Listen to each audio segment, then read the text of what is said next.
The information provided in this podcast is prepared by Ocean Estate Law PC for informational purposes only and does not constitute legal advice. The information is not intended to create an attorney-client relationship. It is not legal advice or a substitute for obtaining legal advice from an attorney. A person listening or watching should not rely upon it in any manner without engaging professional counsel. The information is intended to communicate general information and, because recorded, may not be current.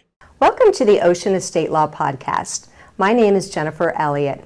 I'm an estate law attorney. I also handle probate, trust administration, and estate planning. Our goal with this podcast is to keep you educated on changes in estate laws, tax laws, minimizing or reducing taxes, and also keeping you in control of your assets and keeping your family out of probate court. I love bringing guests on the show. Today, I have the pleasure of welcoming Candice Blair of Coldwell Banker Realty. Candice has been a real estate broker for 20 years, and I love working with her on deals, and I'm excited to introduce her to you today. Welcome, Candice. Thank you, Jennifer. Appreciate being here. Of course. Thanks for your time today. We have had the chance to work together a couple of times on different deals in which we've been able to team up for our clients and really bring them value. Absolutely, yes. I love having such a great resource such as yourself when I am asked to list a property. They want to sell the property because mom or dad has passed away, and I look on title and I don't see a trust. I know who to call. Thank you. Of course, that is the goal, right? To educate our clients to put their homes into trust, not just their homes, but their other investment property, commercial property, put all the real estate in a trust. That makes things so much easier for families later. Absolutely. Saves so much time and money and energy, and it just makes life simple if you do things thought out in advance. It's not something you plan on happening, but eventually it will, and you don't know when it will happen, and it's really helpful to have a plan in place. Sure. So sometimes our clients think that they have their real estate in trust, and they go to refinance it, or they get a reverse mortgage, and you've seen what happens. Yes. That was a client we worked with, and they had done a reverse mortgage. The property didn't get back in the trust, although they thought it was. So when mom passed, it made it quite difficult. It was a surprise to everybody. Thank you so much for stepping in and helping with that scenario. It was something unique, though. You did something different than your average probate. Right. So we were lucky in that this house was previously in a trust. And so I was able to show the court the testator's intent, the decedent's intent to put it in trust. And then something happened during the course of her ownership, like a refinance or in this case a reverse mortgage, and the lender didn't quite get it back into the trust name. Of course, she didn't know that that was the case, but because it had previously been in trust, I was able to do what's called a Heggstad petition. It's part of the probate code, and it's section 850.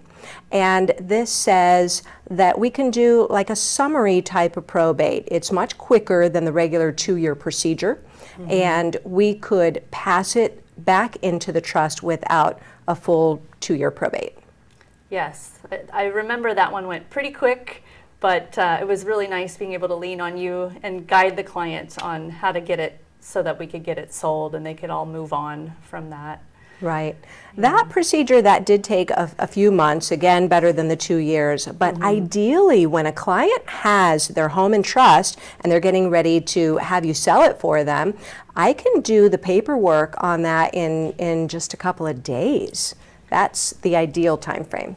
Yeah, it would have been ideal if it was in the trust. It would have been much faster for everybody. And actually in that situation, they could have timed the market a lot better because they missed out on the peak selling season.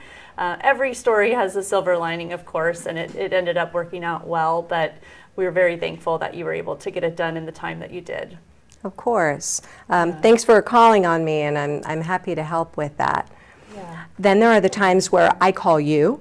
That is when I have a client who is out of state and they say, I have a distant relative that passed away and they live in California and I do not live in California.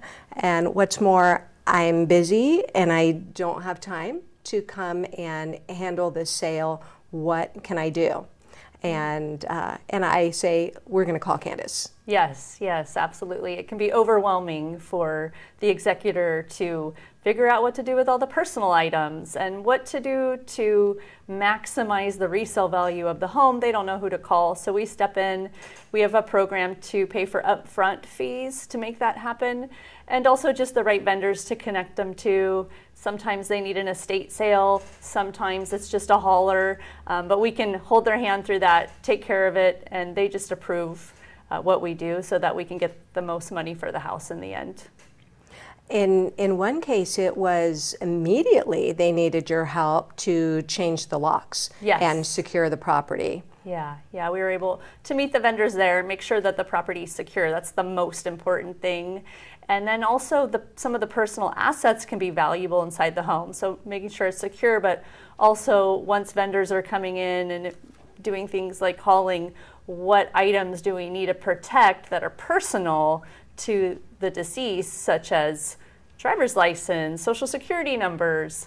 So we do offer some shredding services. We'll help them with that and guiding them through the preparations so that we can eventually have people walking through the home to make offers on it and sell the house. Right.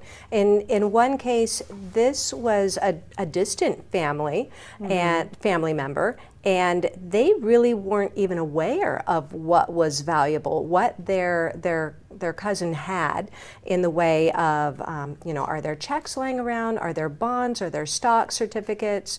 They really didn't know. And so you and your team were able to provide services to go through the assets and find the valuable things and separate it from the things that could be disposed of. Yeah, you never know when there might be thousands of dollars hidden in a book.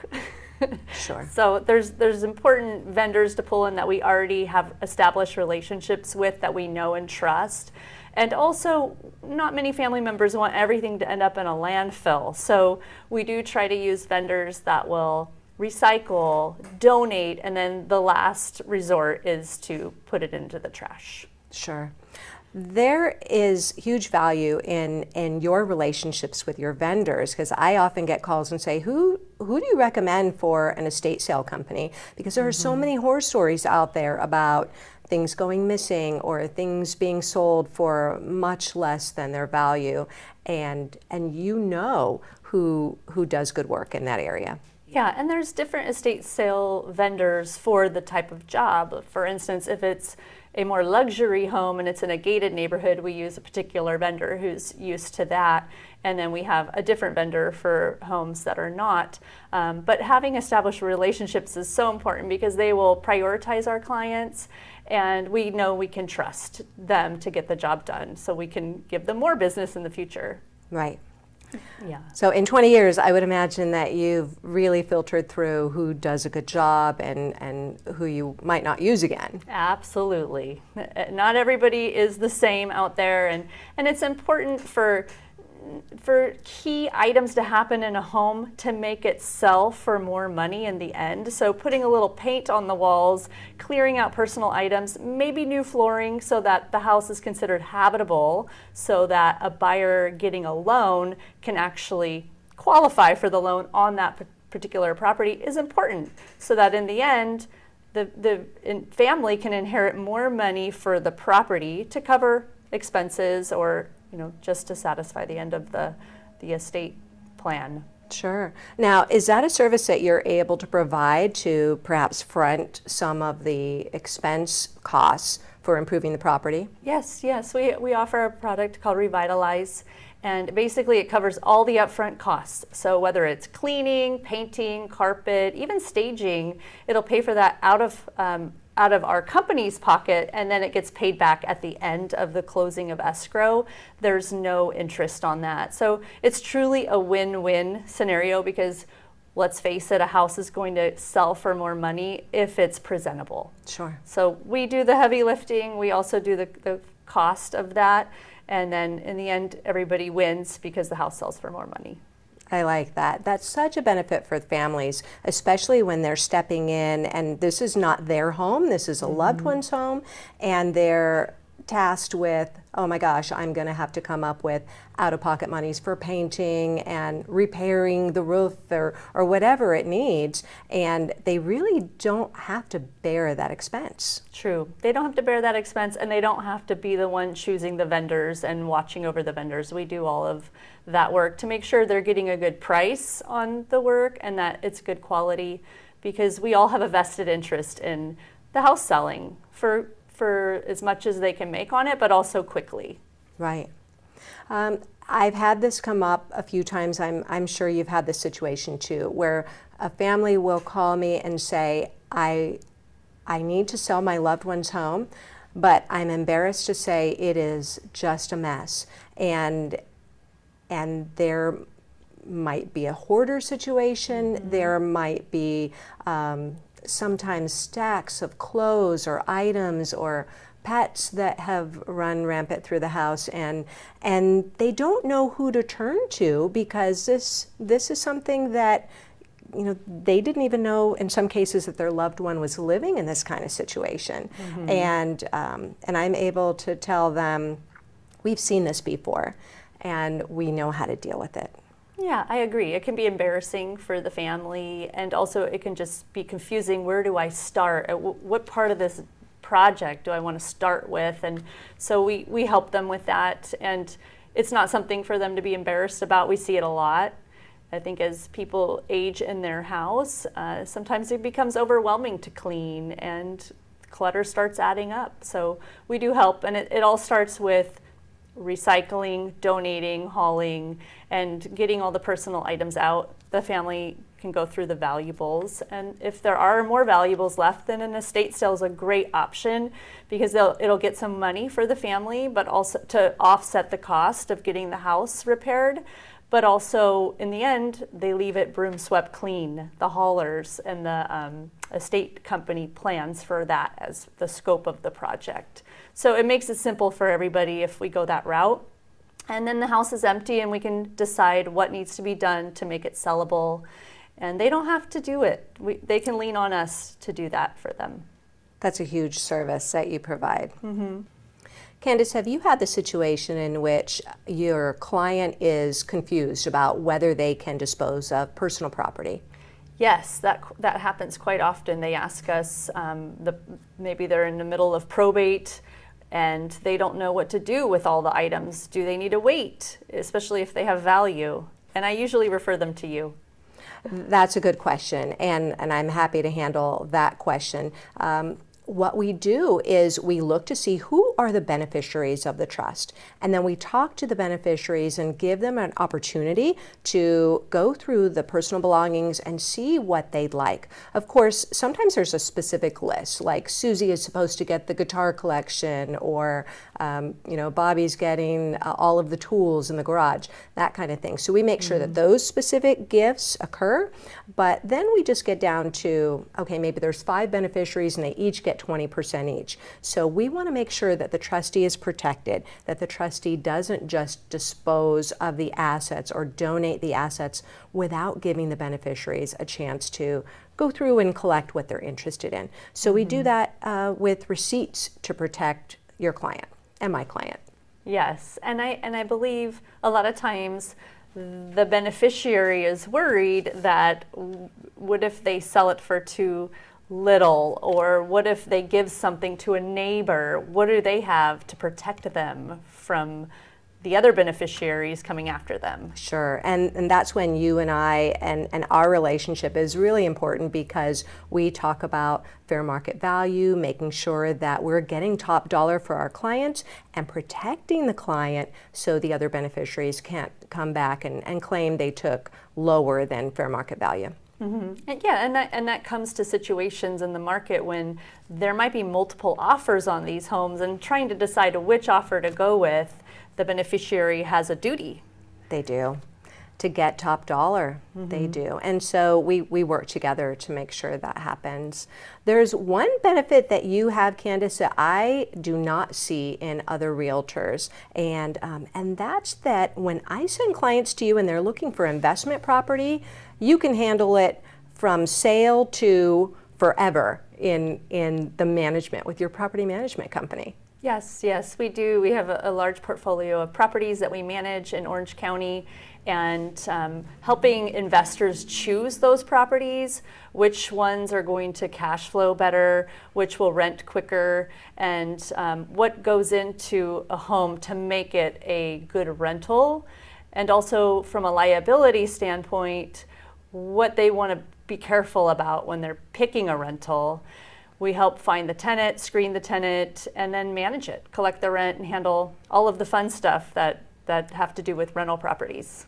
Or not so fun stuff. Or not so fun stuff. And that's why they rely on us to keep them out of liability. There's a lot of rent codes that are changing in Orange County, and there's important disclosures that have to be given to tenants. We make sure that all of that's handled so that the owner is kept out of liability dealing with tenant-landlord law. Sure. There are lots of realtors out there, especially in Southern California, but a realtor that has that kind of knowledge that can tell you how to choose a property that's going to be profitable if you're looking for investment property, that's really rare, and you offer that. Yep, that's one of our specialties.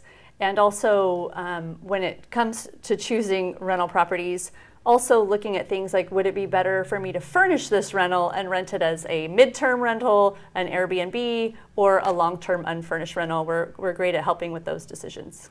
Right. I love that your services go beyond just the sale and the staging, but how to choose a good investment. It's important. And in Orange County, our investments are property. They appreciate. In California, rental property is an appreciation game. It's not always a cash flow game, but we deal with a lot of landlords that already have the rental, and helping them increase the rent, cover the costs, and make it more profitable. There's a lot of landlords that manage their own rentals and they never raise the rent, and also maybe never improve the property, which if you do both, it can be a really good long-term investment. Sure. Good for the tenant, good for the landlord, good for the beneficiaries that are going to inherit this investment property. Yes, absolutely. Yeah, I love being able to work with you on that, and I can refer clients who haven't raised their rent in a long time or are taking on those responsibilities of trying to handle those repairs themselves. Yes, and a lot of times we'll step in to do property management and I'll see the title of the property is not in a trust. And landlords that own rental properties, that's even more important to have title of your property in a trust for asset protection. It is. And sometimes I've got clients who, there's a lot of Airbnbs, VRBOs, they want to buy property for the purpose of renting it out. And then I'm able to have a discussion with them about, for asset protection, should we consider putting this in an LLC so we can give you an extra layer of protection against future lawsuits, like, you know, what if your tenant has a slip and fall or there's some accident on the premises? So that's something that I can help your clients with in that area. We always rely on you to do that, and we also work with a lot of people on the rentals where their parent is aging and is now ready to move into assisted living, and they call us on what to do with the house. Should they sell it? Should they rent it out? And we always look at how has their estate planning been set up to help them, guide them on what they want to do for a long-term decision. Right. That is a great benefit that we have in working as a team, is developing a strategy for that family, because their first thought might be, oh, I need to pay for mom's assisted living and there are no other funds, so we've got to sell this house. Mm-hmm. And that's not always the best thing to do. Right. Especially with tax ramifications. Sure. So we're talking about capital gains tax. Mm-hmm. So if the family thinks that they need to sell that property to pay for mom's care, then all of the equity that mom has realized over her lifetime is going to be looked at by the IRS, and they're going to say, hey, good job acquiring all the equity, let us have our share, and that's capital gains tax. Mm-hmm. And so that family could be immediately missing 30% of the equity just by selling the property and not coming to their real estate agent, their estate lawyer, and getting a strategy. Absolutely. If they're thinking that they want to sell it at that time, and they just talked to a realtor who does sales, they might end up selling it. But it's best to look at all of your options and the tax ramifications. And many times I sit with people in that situation, we advise to rent out the property. Hold on to it so that you can secure that step up in basis in the future, and offset mom's care or dad's care in the assisted living with rent. So we can help get the property ready, get it habitable, and then get market value rent for it, so that can offset the cost of assisted living. Right. And they might not get that advice. I would say that they probably won't get that advice to rent the property from most agents, because agents are looking for the sale. They want that transaction. But having you as their agent, you're going to tell them what's best for their family. Absolutely, and a lot of them want to sell it because it's just, in their minds, easier. But if you have somebody that can help get it ready, get it rented, and collect the rent from the tenants, it makes it easier for the family to manage the property, just to have a rental property. Right. And then saving on the step up in basis later on is huge benefit to keeping it as a rental. Sure. One example of this would be a lady that I spoke with last week. She had a property that she bought for $400,000, and now it's worth $1.7. So she's got $1.3 million in equity. And this was her primary residence, so she gets that $250,000 exemption. So now we're down to like $1,050,000. So she's going to, if she sells it now during her lifetime to pay for assisted living, she's going to get hit with over $300,000 in capital gains tax. Now, of course, that depends on her situation, her specific taxes, her tax bracket. So, leave it to the CPA to decide those exact numbers. But it's significant. Significant. $300,000 about and that's money that is not going to her loved ones. It's going to the IRS. Yep. So that's exactly the situation where it would be more wise to keep that property as a rental. Rents in California are adequate, they're high, they're going to offset the costs. Mom's care might be more than the rent, but that $300,000 example of tax savings might make it well worth it. Right. I also like that strategy of keeping the house as a rental because it's a small chance. But what if mom gets well again? That's true. She can move back in. Also, the effort that we put into getting the property ready to be a rental can have other benefits, so that when it is time to sell the property, it's in marketing shape. You can put it on the market and sell it. So it's twofold. It's a win-win for the family to invest in that, versus what I see a lot is a vacant house sitting while mom is in a home. Right. And that's just a liability. It's not an asset. Yeah, that's one of my favorite things to do is save families money on taxes. Yes, yes. So there's another strategy that we can provide for clients, and that's in the effects of Prop 19. So Prop 19 is a law that came down 2/16/2021, and a lot of things have changed with Prop 19. And so if we strategize and talk with a family about what property, say they own several, maybe they've got their primary residence, maybe they also have like a legacy beach cottage or a cabin in Big Bear, we can strategize with them about which property the kids are likely to keep after mom and dad pass away. Yes, because a lot of times people don't realize that when the family member passes away, now the property is getting reassessed and the property tax is going to be completely different than what it was when mom owned the property. It is. So Prop 19 allows one exception. They took away so many of the benefits that we used to have under Prop 13 and Prop 58.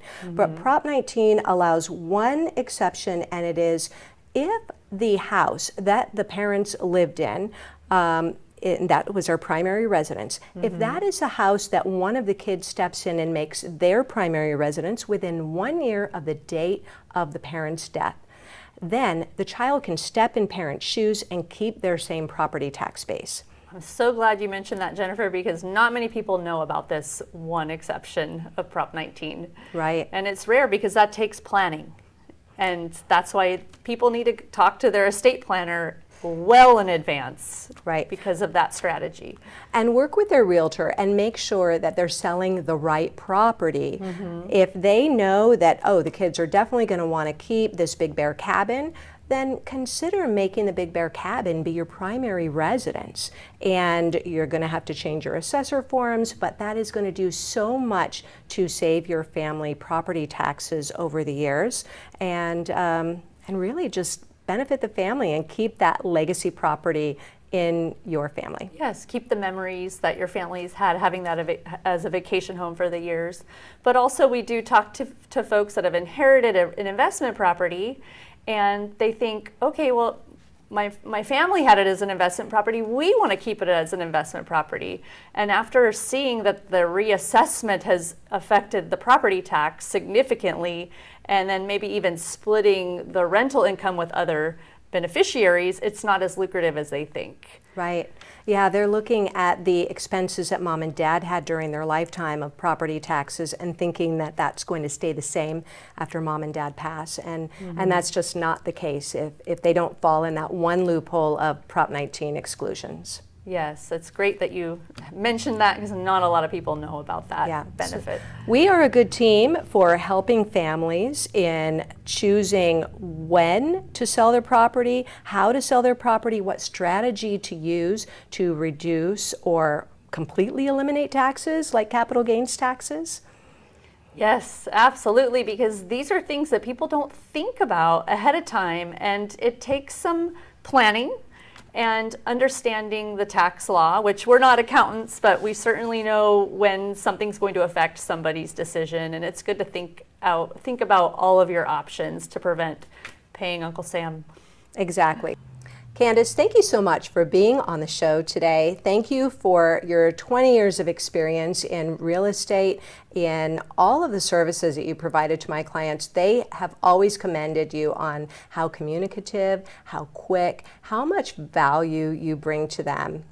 Thank you, Jennifer. It is such an honor to be on your show, and I have learned so much from you over the years because you are a master at your craft, and it is truly so nice to depend on you to refer to my clients for anything estate law with Ocean Estate Law. Thank you. We are a good team when it comes to selling properties with the estate law component. Yes, indeed. Thank you for joining this episode of Ocean Estate Law. If you have questions about selling your property, you want to find out about strategies for your family, or it's time to update your trust and make sure that all your pieces of real estate are titled in the trust, please give me or Candice Blair a call.